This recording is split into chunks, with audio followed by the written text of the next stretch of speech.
How many vases do you plan to put on the shelf? I'm here to tell you, I've gone off on Silicon Valley, okay?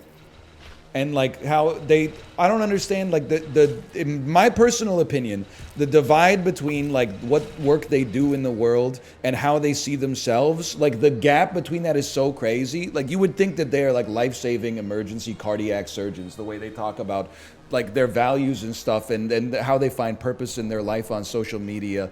And then, you know, you're like, what are you making, bro? And they're like, I made the fucking one of the middleware pieces that Uber Eats uses to find you a driver. And you're like, really? That being said, sorry, I just had to cool it off for a second there. I blew off a little steam.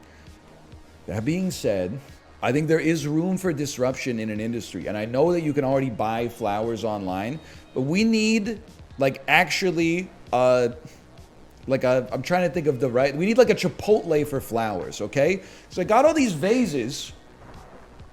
I don't know what flowers to put in it. I know you're going to say buy stuff that looks pretty. No, it doesn't work like that, because 90% of plants out there will kill your pet if they eat them, and the other 10% will kill them if they smell them.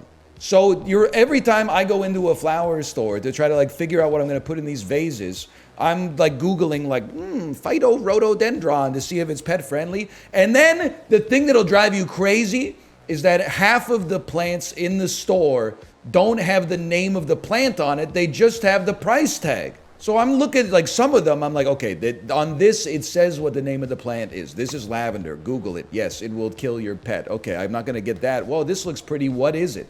And you pick it up, and the bucket that it's in has no label. The barcode has no label on it or anything. You're like, they're completely invalidated, man. They're anonymous. Ask the person in front.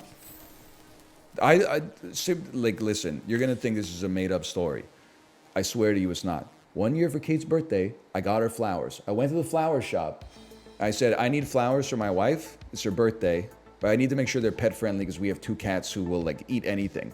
He said, oh, what about this bouquet? And I said, is it pet friendly? And he said, yeah, no problem. I get home, I'm like, what are these flowers? There's a couple lilies in here. Then I Google lilies. Oh, literally, like, this is the most deadly plant that you could possibly have in your house if you have cats. If they are in the same room as a lily, it will like turn their kidneys into pure stone.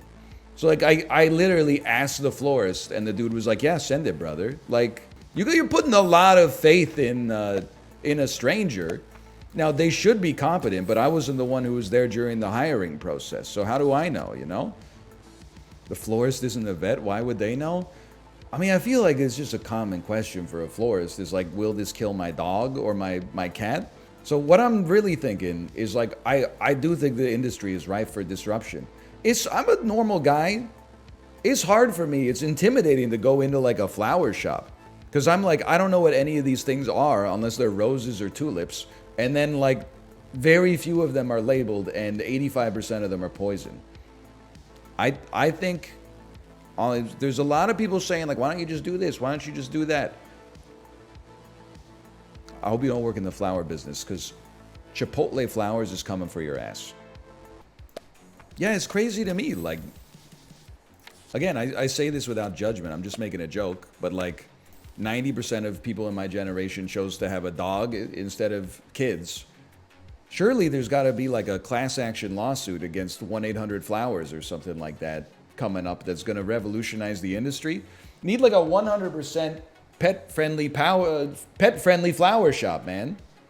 I inherited a huge fern from my friend that he paid like $200 for because his cat started chewing on it, and then he found out it's toxic to cats. Listen, if you don't know, I'm just gonna tell you, those fuckers are toxic to everything. Or everything is toxic to them, I should say. You know, I owe a friend of mine a great debt of gratitude. For a while, Kate was using like an essential oil diffuser in order to make nice smells. It wasn't to heal us. We weren't combining it with crystals in order to, you know, increase the power of our 7th chakra or anything like that. It was just to have nice smells. I told my friend one day, and he was like, oh yeah, we used to have a diffuser, but it turns out like all of the essential oils being diffused is incredibly toxic to cats. And I was like, what? And then I looked it up. Yeah, turns out you're basically spitting out like toxic gas. Your pets are like sleeping in your room, going like, poison. Like it's just you gotta Google a lot of this stuff. That's for sure. You pronounce it vase or vase. Listen, we already talked about flowers a lot. I don't want to go back down that road. Because I was out here talking about how we have to.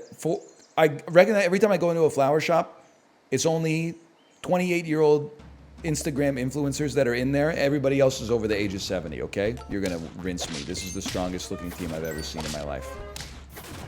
Evil Kane be like, I'm going to beat you in Super Auto Pets, okay? Top half, though, technically. Oh.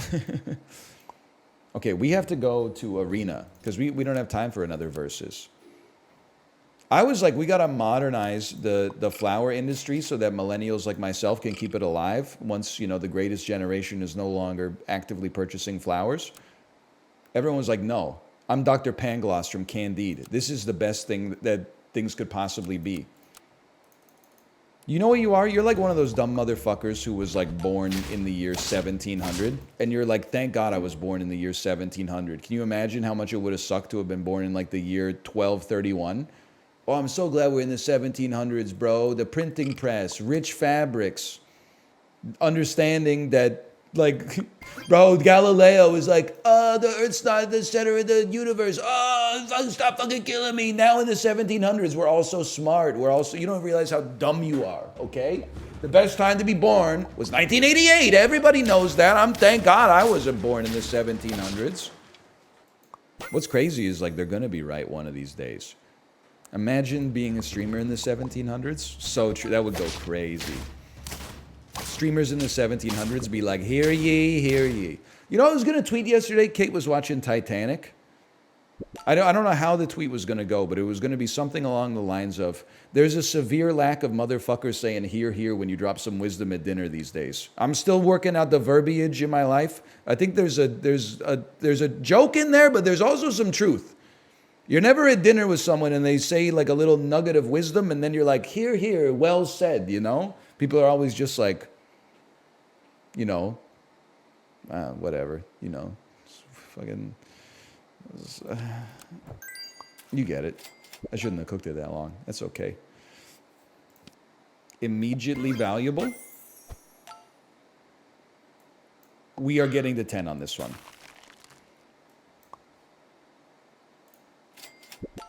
Tempting, but it's written in stone. The 10 piece is already built. Here, here. Don't shut the fuck up. Here, here. You're here, here, an ass. Start saying, well said, brother. MFers really be out here saying, like, huzzah. Well met. It's morbing time. Speaking outrageously, I eat some blood. My name's Dr. Michael Morbius. I practice my craft. Oh, I am not quite morbing. Oh, I am fast in bed. Sorry.